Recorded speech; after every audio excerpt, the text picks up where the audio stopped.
semuanya, selamat bertemu kembali. Kali ini kita akan belajar penjumlahan dan pengurangan persen. Silahkan adik-adik simak videonya dari awal hingga akhir supaya kalian benar-benar memahami materinya ya. Namun jangan lupa sebelumnya untuk like, subscribe, dan tekan tombol loncengnya bagi yang belum ya.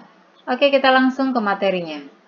Adik-adik perhatikan di sini 12% ditambah 50%. Ini sama-sama dalam bentuk persen.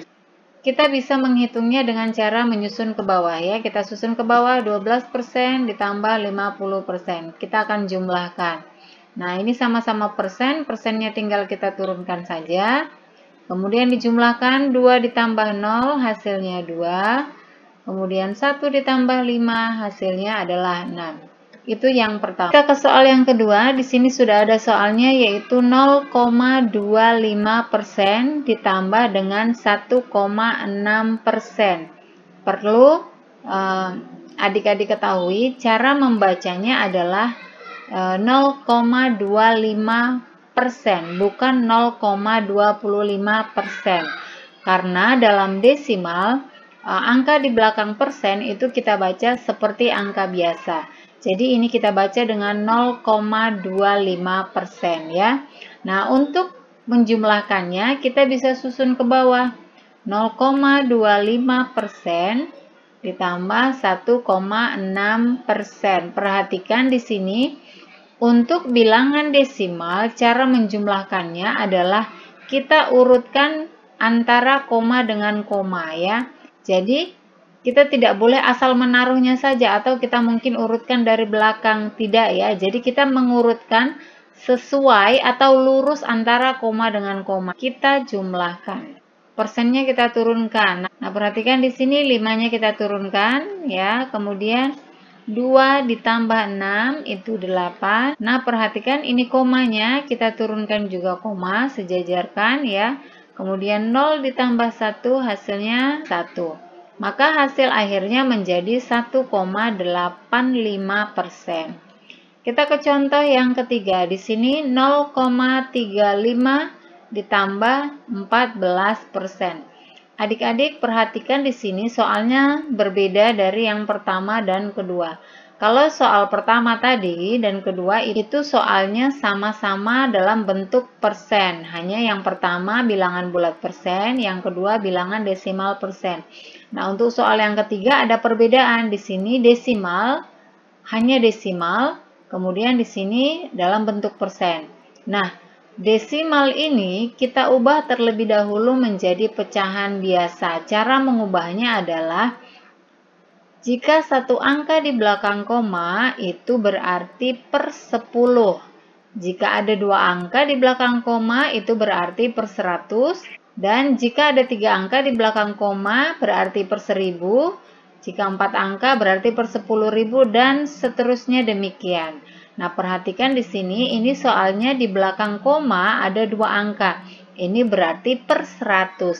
Berarti 35 per 100 ya. Ditambah 14% itu sama artinya dengan 14 per 100. Nah, perhatikan di sini penyebutnya sama-sama 100. Maka kita hanya perlu menjumlahkan pembilangnya saja. 35 ditambah 14. 35 ditambah 14 itu hasilnya adalah 49 per 100. Jadi yang dijumlahkan hanya pembilang, penyebutnya tetap 100. 49 per 100 itu sama artinya dengan 49%. Nah, ini soal penjumlahan persen. Kita lanjutkan ke pengurangan persen. Perhatikan soalnya 24% dikurang 11%. Perhatikan adik-adik soalnya sama-sama persen ya, bilangan bulat persen. Maka langsung kita susun saja ke bawah. 24% dikurang dengan 11%. Kita kurangkan seperti biasa. 4 dikurang 1 sama dengan 3. Kemudian 2 dikurang 1 sama dengan 1. Maka hasil akhirnya menjadi 13%. Maka hasil akhirnya menjadi 13%. Kita ke soal yang kedua. 4,8% dikurang 1,25%. Kita susun ke bawah. 4,8% di atas, kemudian di bawah 1,25%. Nah, adik-adik, kita akan kurangkan. Kita turunkan persennya. Perhatikan di sini ada angka 5, namun di atasnya tidak ada angka. Dalam desimal itu sebenarnya ada nolnya, namun tidak dituliskan. Maka di sini kita tuliskan nolnya terlebih dahulu, ya.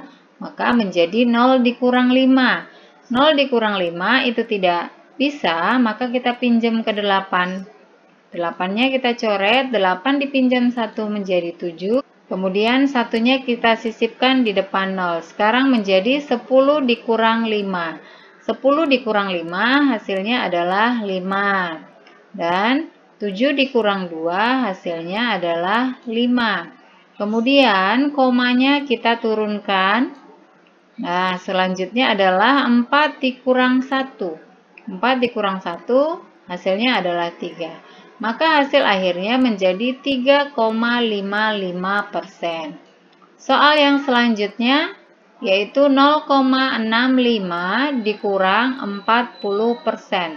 Perhatikan ini sama seperti soal penjumlahan sebelumnya ya.